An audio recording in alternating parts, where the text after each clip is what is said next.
بسم اللہ الرحمن الرحیم۔ السلام علیکم ورحمۃ اللہ وبرکاتہ۔ بسم اللہ الرحمن الرحیم۔ عزیز طلباء اکرام، ایم اے اسلامیات کے مضمون فقہ و اصول الفقہ کا آج ہمارا سبق نمبر 211 ہے، جس کا عنوان ہے کتاب النکاح کا الباب الثانی، اور انشاءاللہ آج ہم الفصل الثانی سے پڑھیں گے۔ یعنی پہلی فصل کا تذکرہ ہم کر چکے ہیں، مصنف کل جو ہے 14 فصول بیان کریں گے۔ پہلی فصل ہم نے نسبی رشتوں کے بارے میں تھی، وہ پڑھ لی تھی کہ 7 عورتیں جو ہیں وہ نسب کی وجہ سے حرام ہوتی ہیں۔ تو آج مساہرت کی وجہ سے فصل ثانی میں ہم پڑھیں گے کہ کون کون سے رشتے اور کون کون سی عورتیں حرام ہوتی ہیں۔ تو چلیے دیکھتے ہیں۔ تو سب سے پہلے ہم پچھلے سبق کا خلاصہ دیکھتے ہیں۔ پچھلے سبق میں ہم نے سب سے پہلے عبارت کا ترجمہ اور عبارت کی مختصر تشریح پڑھی تھی، اور مختصر تشریح کے دوران ہم نے پہلی فصل شروع کی تھی، اور پچھلے سبق میں ہی الحمدللہ ہم اسے مکمل بھی کر چکے ہیں، جس میں جو نسب کی وجہ سے معنی ہیں یا نسب کی وجہ سے جو عورتیں حرام ہوتی ہیں ان کا ہم نے تذکرہ کیا تھا۔ تو نسب کی وجہ سے 7 رشتے جو ہیں وہ حرام ہوتے ہیں، 7 قسم کی عورتیں جو ہیں وہ حرام ہوتی ہیں۔ اللہ تعالیٰ نے قرآن مجید میں بھی ان 7 عورتوں کا تذکرہ فرمایا ہے، اور وہ 7 عورتیں کون سی ہیں؟ اللہ تعالیٰ نے حرمت علیکم امہاتکم و بناتکم و اخواتکم، اس آیت مبارکہ میں 7 کے 7 رشتے بیان کیے ہیں۔ تو ان 7 رشتوں کی مصنف نے پچھلی فصل میں تعریفات بھی بیان کی ہیں کہ امہات سے مراد کون کون سی امہات ہیں، ایسے ہی بہن سے کون سی بہنیں مراد ہیں، بھانجی اور بھتیجی سے مراد کون سی بھانجی اور بھتیجیاں ہیں، تو ہر ایک کی تفصیل مصنف نے ذکر کی تھی۔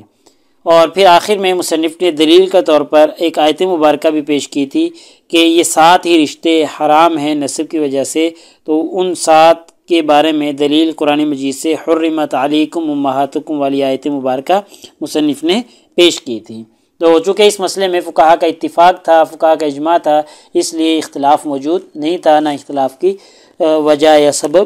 نہیں تھا۔ تو آج کے اس سبق میں انشاءاللہ ہم سب سے پہلے عبارت کا ترجمہ اور عبارت کی مختصر تشریح دیکھیں گے، اور مختصر تشریح کے دوران ہم دیکھیں گے کہ جو دوسری فصل ہے جو مساہرت کے بارے میں ہے کہ ازدواجی رشتے کی وجہ سے کون کون سی عورتیں حرام ہو جاتی ہیں، تو وہ ہم نے آج اس سبق میں پڑھنے ہیں۔ تو معنی مساہرت کون سے ہیں آج کے اس سبق میں انشاءاللہ ہم دیکھیں گے۔ ایسے ہی معنی مساہرت یا ازدواجی رشتے کی وجہ سے 4 عورتیں حرام ہوتی ہیں، ان 4 کا تذکرہ آج کے اس سبق میں کیا جائے گا۔ ایسے ہی اس کے بعد مصنف 4 اجمالی مسائل کا تذکرہ کریں گے، اور پھر اگلے اسباق میں اگلی عبارت میں انشاءاللہ ان کی تفصیلات بھی بیان کی جائیں گی۔ تو چلیے دیکھتے ہیں، یہ آج کی ہماری عبارت ہے۔ الفصل الثانی فی المصاہرتی، فصل ثانی جو ہے، دوسری فصل جو ہے معنی مساہرت کے بارے میں، یعنی ازدواجی رشتہ جس کو مساہرت کہا جاتا ہے اس کے بارے میں ہے۔ وَأَمَّا الْمُحَرَّمَاتُ بِالْمُصَاهَرَةِ، مساہرت کی وجہ سے، ازدواجی رشتہ کی وجہ سے جو عورتیں حرام ہوتی ہیں، فَإِنَّهُنَّ أَرْبَعٌ، وہ 4 عورتیں ہیں، یعنی 4 عورتیں ایسی ہیں کہ کسی عورت سے شادی کرنے کی وجہ سے اس عورت کی متعلقہ جو خواتین ہیں وہ 4 جو ہیں وہ عورت پر حرام ہو جاتی ہیں۔ کون کون سی ہیں؟ زوجات الآباء، پہلی ہے باپ کی بیوی، ٹھیک ہے، باپ کی بیوی یعنی جو باپ ہے اس کی بیوی جو ہے وہ حرام ہوتی ہے۔ والاصل فیہ، اور اس میں اللہ تعالیٰ کا فرمان دلیل کے طور پر ہے کہ ولا تنکحوا، نہ نکاح کرو، ما نکح آباؤکم، جن عورتوں سے تمہارے باپ نے نکاح کر لیا ہے، من النساء، عورتوں میں سے، یعنی عورتوں میں سے جن خواتین کے ساتھ تمہارے باپ نے نکاح کر لیا ہے ان کے ساتھ تم نکاح نہ کرو۔ دوسرا رشتہ وزوجات الابناء، بیٹے کی بیوی، یعنی دوسری جو عورت حرام ہوتی ہے مساہرت کی وجہ سے وہ بیٹے کی بیوی ہے، تو بیٹے کی بیوی سے بھی باپ جو ہے وہ نکاح نہیں کر سکتا۔ کیونکہ اللہ تعالیٰ نے دلیل کے طور پر قرآن مجید میں ارشاد فرمایا ہے وَالْأَصْلُ فِي ذَلِكَ، اس بارے میں دلیل یہ ہے کہ اللہ تعالیٰ کا فرمان ہے وَحَلَائِلُ أَبْنَائِكُمُ الَّذِينَ مِنْ أَصْلَابِكُمْ، کہ تمہارے ان بیٹوں کی بیویاں تم پر حرام ہیں جو تمہارے صلب سے ہوں، یعنی جو تمہارے اسلاب سے ہوں، تو وہ ایسے بیٹے کی بیویاں جو ہیں وہ تمہارے اوپر حرام ہیں۔ تو 2 رشتے ہو گئے، پہلا یہ والا اور دوسرا یہ والا ہو گیا، ٹھیک ہے، 4 رشتے ہیں نا جو مسارت کی وجہ سے حرام ہوتے ہیں۔ تیسرا وَأُمَّهَاتُ النِّسَاءِ أَيْضًا، اور اسی طریقے سے بیوی کی ماں، یہ تیسرا رشتہ ہے کہ بیوی کی ماں جو ہے وہ بھی حرام ہو جاتی ہے۔ وَالْأَصْلُ فِي ذَلِكَ قَوْلِهِ تعالیٰ، اس میں اللہ تعالیٰ کا فرمان ہے دلیل کے طور پر وَأُمَّهَاتُ نِسَائِكُمْ، اور تمہاری بیویوں کی مائیں، یعنی حرمت پیچھے اس کے موجود ہے، تو امہات نسائکم یعنی تمہاری بیویوں کی جو مائیں ہیں وہ بھی تم پر حرام ہیں۔ آگے دیکھیں وَبَنَاتُ الزَّوْجَاتِ، اور زوجات کی یعنی بیویوں کی جو بیٹیاں ہیں، یہ چوتھا ہے، ٹھیک ہے، یہ 4 رشتے ٹوٹل ہم نے جو مساریت کی وجہ سے حرام ہوتے ہیں وہ 4 ہیں، تو چوتھا ہے بیویوں کی بیٹیاں، یعنی جو تمہاری بیوی ہے اس کی کوئی بیٹی ہے جو کسی دوسرے شوہر سے ہے تو وہ بھی حرام ہو جاتی ہے۔ وَالْأَصْلُ فِيهِ قَوْلِهِ تعالیٰ، اس میں اللہ تعالیٰ کے فرمان دلیل کے طور پر ہے کہ وَرَبَائِبُكُمُ اللَّاتِي فِي حُجُورِكُم مِّن نِّسَائِكُمُ اللَّاتِي دَخَلْتُم بِهِنَّ، کہ تمہاری بیویوں کی لڑکیاں جنہوں نے تمہاری گودوں میں پرورش پائی ہے، ان بیویوں کی لڑکیاں جن سے تمہارا تعلق ہو چکا ہے، تم نے ان کے ساتھ تعلقات قائم کر لیے ہیں، تم نے ان کے ساتھ دخول کر لیا ہے، تو ایسی جو لڑکیاں ہیں وہ بھی تم پر حرام ہیں۔ تو اب دیکھیں یہ 4 رشتے ہیں جو مساہرت کی وجہ سے حرام ہوتے ہیں۔ آگے دیکھیں فَهَؤُلَاءِ الْأَرْبَعُ، یہ 4 رشتے جو ہیں اتفق المسلمون، مسلمانوں کا ان پر اتفاق ہے کہ عَلَىٰ تَحْرِيمِ اثْنَتَيْنِ فَمِنْهُنَّ بِنَفْسِ الْعَقْدِ، کہ ان میں سے جو 2 ہیں نا وہ تو عقد نکاح کے ساتھ ہی حرام ہو جاتے ہیں، یعنی صرف نکاح ہوا، نکاح ہونے کے ساتھ ہی وہ حرام ہو جاتے ہیں، وہ ہے وہ تحریم زوجات الآباء والابناء، یعنی کہ وہ 2 رشتے کون سے ہیں؟ باپ اور بیٹے کی بیویاں۔ تو نفس عقد سے یہ 2 رشتے ہیں جو حرام ہو جاتے ہیں، یعنی کہ بیٹے کی بیویاں اور باپ کی بیویاں، یہ نفس عقد سے ہی حرام۔ ٹوٹل تو 4 ہیں نا جو متفقہ طور پہ حرام ہوتے ہیں مساہرت کی وجہ سے، سسرالی رشتے کی وجہ سے، تو 2 تو نفس عقد سے حرام ہو جاتے ہیں، وواحدتن، اور ایک رشتہ جو ہے وہ صرف بالدخول، دخول کے ذریعے حرام ہوتا ہے، یعنی دخول سے پہلے وہ حرام نہیں ہوتا۔ وہ کون سا ہے؟ وَهِيَ ابْنَةُ الزَّوْجَةِ، یعنی بیوی کی جو بیٹی ہے، بیوی کے ساتھ اگر دخول ہو گیا، ہم بستری ہو گئی، تو پھر وہ بیٹی حرام ہوگی، ورنہ وہ حرام نہیں ہوگی۔ وَاخْتَلَفُوا مِنْهَا فِي مَوْضِعَيْنِ، اور یہ جو بیوی کی بیٹی ہے اس میں 2 جگہوں میں اختلاف ہے۔ احدہما، ان 2 جگہوں میں سے پہلی جگہ ہے کہ حل من شرطیہا ان تکون فی حجر الزوج، کہ کیا یہ شرط ہے کہ وہ اسی شوہر کی گود میں پلی ہو، یہ شرط ہے یا شرط نہیں ہے۔ ایک یہ جگہ ہے، یہ اختلافی مسئلہ ہے، اور دوسرا اختلافی مسئلہ ہے وثانیۃ کہ حل تحرم بالمباشرۃ للام للذۃ او بالوطی، کہ وہ ماں سے مباشرت اور لطف اندوزی کی وجہ سے حرام ہوتی ہے یا نہیں ہوتی، یعنی لذت، صرف لذت اس سے حاصل کی تو پھر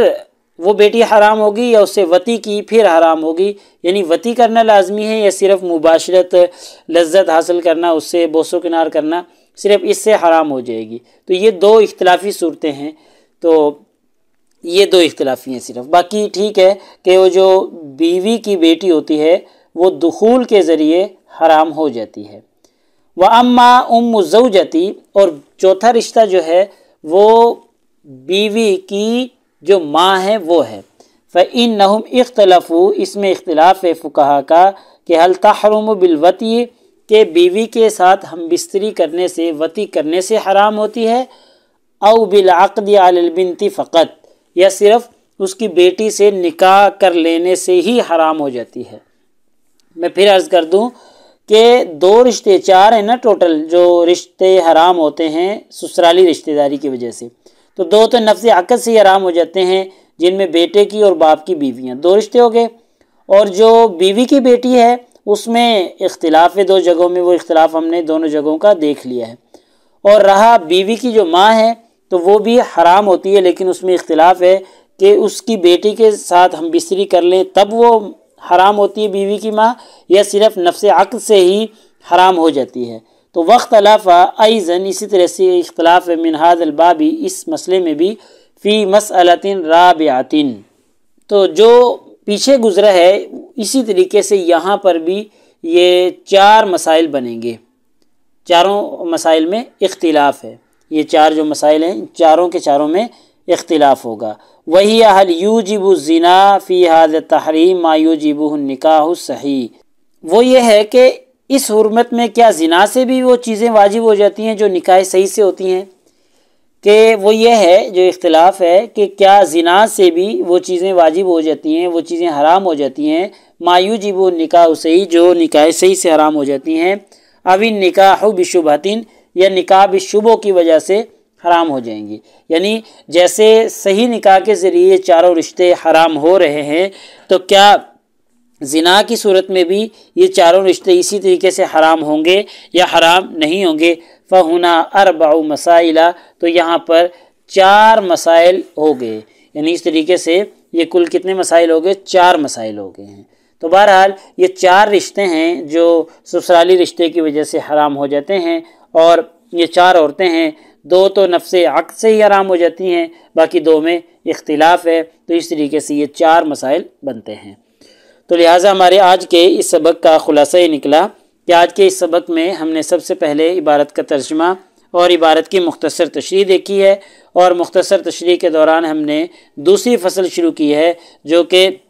سسرالی رشتے کی وجہ سے جو عورتیں حرام ہوتی ہیں وہ 4 عورتیں ہیں، ان کی تفصیلات ہم نے دیکھ لی ہیں۔ ایسے ہی معنی مسارت کے بارے میں تھا، سسرالی رشتہ داری کے بارے میں تھا،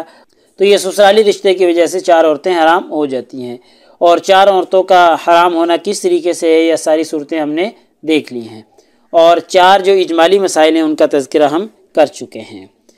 تو پیپر میں پوچھے جانے والے سوالات سے متعلق اگر ہم گفتگو کریں تو ایک یہی سوال ہے کہ جی مذکورہ عبارت کا ترجمہ اور تشریح کریں، اور دوسرا سوال ہے کہ جی مسارت سے جو رشتے حرام ہوتے ہیں وہ کون کون سے ہیں، تفصیلات بیان کریں۔ تو یہی سوال جو ہے ہم نے آج پڑھا ہے، اگلے سبق میں بھی یہ ہمارا چلتا رہے گا، لہٰذا اگلے سبق نمبر 212 میں ہم اسی ترتیب سے چلتے رہیں گے، اور کتاب النکاح کا الباب الثانی جو ہمارا چل رہا ہے یہ چلتا رہے گا، اور انشاءاللہ آگے ہم المسئلۃ الاولیٰ سے گفتگو شروع کریں گے۔